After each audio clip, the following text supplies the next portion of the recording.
President Donald Trump announces he and First Lady Melania Trump have tested positive for COVID-19.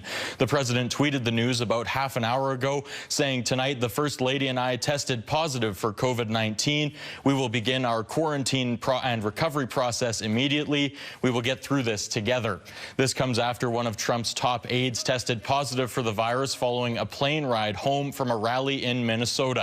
You go inside that White House complex, and as a matter of course, the press, maintains social distance and wears masks, but you do not see the same thing happening, by and large, for the senior staff in the West Wing. This is a White House that has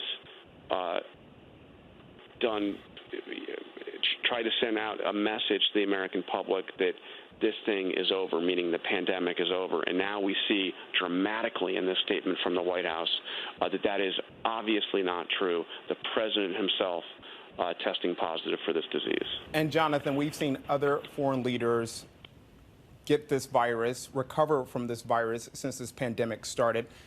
But we haven't had the leader of the free world, the president of the United States, get this virus. What do you think that means? The world is watching right now, and the fact that the president of the United States has tested positive for COVID-19. What do you think the impact of that?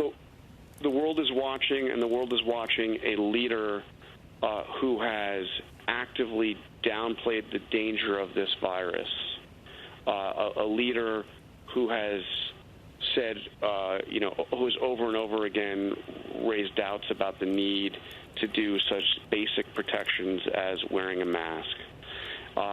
Deal with this virus. Interesting, you raised a really interesting point. I mean, we have seen other world leaders test positive, including two world leaders who are particularly close to Donald Trump. Boris Johnson, of course, had tested positive and recovered. Bolsonaro of Brazil tested positive and recovered. But those are two leaders, both who faced real questions about how they handled the pandemic in their countries, and who were leaders in some sense in the mold of Donald Trump get through this.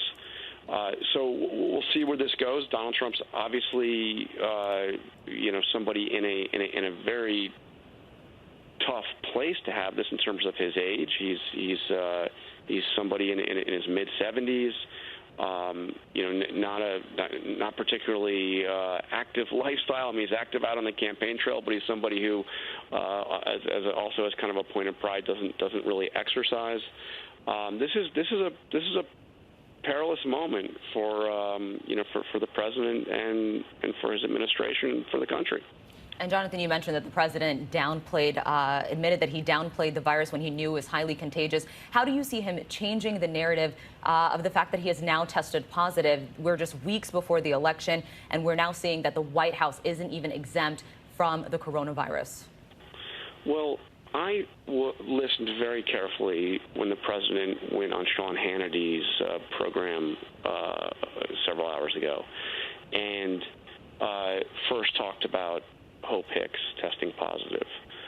And I could hear in his voice a fear and uneasiness. Sean Hannity waited until the very end of his interview to even bring up the fact that Hope Hicks, who is as close an advisor as the president has in the West Wing. I mean, I don't know if there is an advisor in the West Wing who spends more time with Donald Trump than Hope Hicks. And Hannity waited toward the end of the interview to ask about the big news. And you could hear, I detected fear in the president's voice. He talked about how much time he spends with Hope Hicks, about how he and the First Lady were waiting for their tests, and about how they were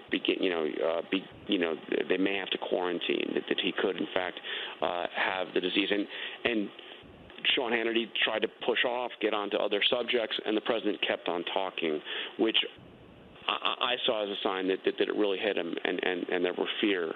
Now, there had been scares inside the White House already.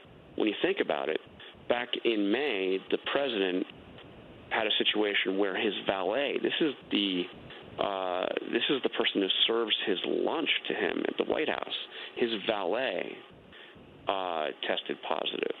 Also, his national security advisor in July tested positive.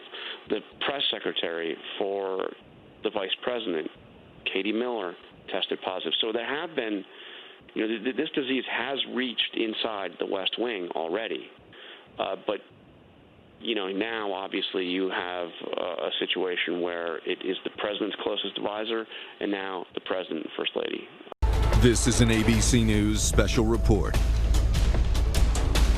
Hello, everyone. I'm Kenneth Moten. We are interrupting our normal programming to bring you the breaking news that President Trump and the First Lady have tested positive for the coronavirus. Again, President Trump and First Lady Melania Trump have tested positive for COVID-19. The president tweeted this just moments ago, this statement here that we understand the president was saying and confirming the news that he tested positive. This comes just hours after we learned that one of the president's closest advisors, Hope Hicks, tested positive for the virus. She tested positive on Wednesday night and had been experiencing symptoms. She had been traveling with the president for on several trips this week. We understand the president also did a phone interview with Fox News' Sean Hannity earlier overnight, confirming that he took a test. The First Lady also took a test. But again, President Trump has tested positive for COVID-19. He tweeted out that tweet earlier tonight. We are waiting to hear more from the White House on the president's condition. We're also waiting to find out if the president is experiencing any symptoms as well as the First Lady. Right now, we are getting word now that we have somebody on standby. Who is it again? It is Dr. Jen Ashton. Dr. Ashton, thank you for joining us for this breaking news right now that we are interrupting programming for. At this point, we're still trying to learn more about the president's condition and this positive coronavirus test. What can you tell us? Well, last night when it was announced that Hope Hicks had tested positive for coronavirus, and of course she had been traveling with the president and in close, prolonged contact, this was not a surprise that the president would be tested, and anyone else who had prolonged close contact with his aide. We have to remember, based on a study just released out of India, the chances of becoming infected after prolonged close contact ranged anywhere from just over 4% to just over 10%. And of course, we know that in the past, the president has been sporadic at best with mask wearing. So again, for anyone in the medical community, this was probably not a big surprise. When you see and hear the reports of the fact that we know that his closest advisor, Hope Hicks, was in close proximity, she was on Air Force One traveling to and from the presidential debate earlier this week. We understand she was on another trip with the president. This really shouldn't come as a surprise because she was also on Marine One with the president in very close proximity. Right. And, there's so much we don't know about SARS-CoV-2, but from the beginning, the recommendations from the CDC was that anyone within 6 feet of distance for more than 15 minutes of time exposure to a known positive case was considered at risk. And certainly without one or both people wearing masks, we don't know if that was the case with Hope Hicks and the president.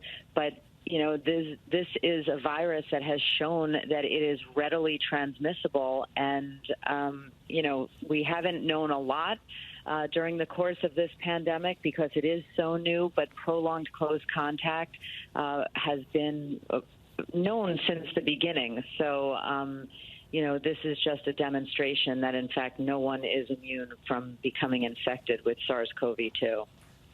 All right, Dr. Jennifer Ashton there, please stay with us. I want to bring in my colleague, Mona Kosar-Abdi, as well. And Mona, to read that tweet one more time from the president, he said, tonight, Flotus and I tested positive for COVID-19. We will begin our quarantine and recovery process immediately. We will get through this together. We know the president is also at the White House with the First Lady. So let's bring in our chief White House correspondent, Jonathan Karl. Jonathan, what do you know?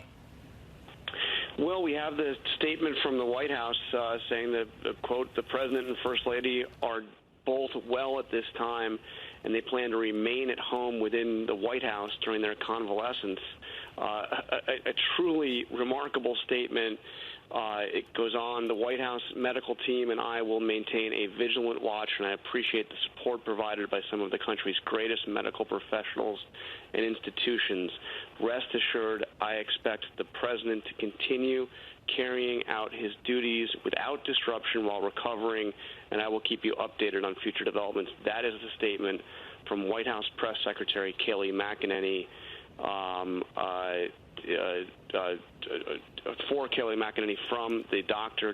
Sean Conley, the White House physician. I mean, this is a truly shocking development. We are a month out from the presidential campaign. I mean, from the presidential election. You have a quarantine period would normally be 14 days. He's positive. Who knows? Certainly that would be a minimum, raising the likelihood, if not certainty, that for at least half of this campaign going forward, the president will be under quarantine, and the situation could be far beyond that as well. And John, earlier when the president tweeted out that Hope Hicks tested positive, he said, "We will begin our quarantine process." He said it before he announced that he was testing positive. Even in this week's debate, he was essentially mocking Joe Biden, has mocked Joe Biden for how often he wears masks in public. Do you think that this will reflect negatively then on his campaign approach about saying that he was going to hold live rallies, hold rallies without social distancing, without people wearing masks? He said that he does maintain a distance, but we see now that he has tested positive. How does this change the campaign going forward? Well, look, the president had 5 campaign events scheduled. He was supposed to be campaigning in Florida today, Friday. He was scheduled to be in Wisconsin. He had a full campaign schedule. Obviously, that all goes out the window. But you raise a really important point. The president has gone forward with, as if the pandemic was a thing of the past. In fact, he just spoke via video to New York's Al Smith dinner, talking about the pandemic as something that was very soon going to be over. This has been his theme. Those have been his words, but it's also been his actions. The president announced Amy Coney Barrett as his nominee for the Supreme Court vacancy created by the death of Ruth Bader Ginsburg at the White House over the weekend. It was an event that was held in the Rose Garden. It was a Rose Garden that was packed. People seated shoulder to shoulder, virtually nobody there wearing masks. This has been routine. This is the way. I mean, I was out at the debate in Cleveland, and you saw the president's staff. He had 20 seats set aside for family and advisors, and almost none of them were wearing masks. At one point, somebody from the Cleveland Clinic, which hosted the debate, had to come in and hand out masks to the president's family and supporters. It's almost as a badge of honor that the president and his senior staff have almost never been seen wearing masks. I mean, only a handful of times have we seen the president himself wearing a mask, let alone his top advisors. This is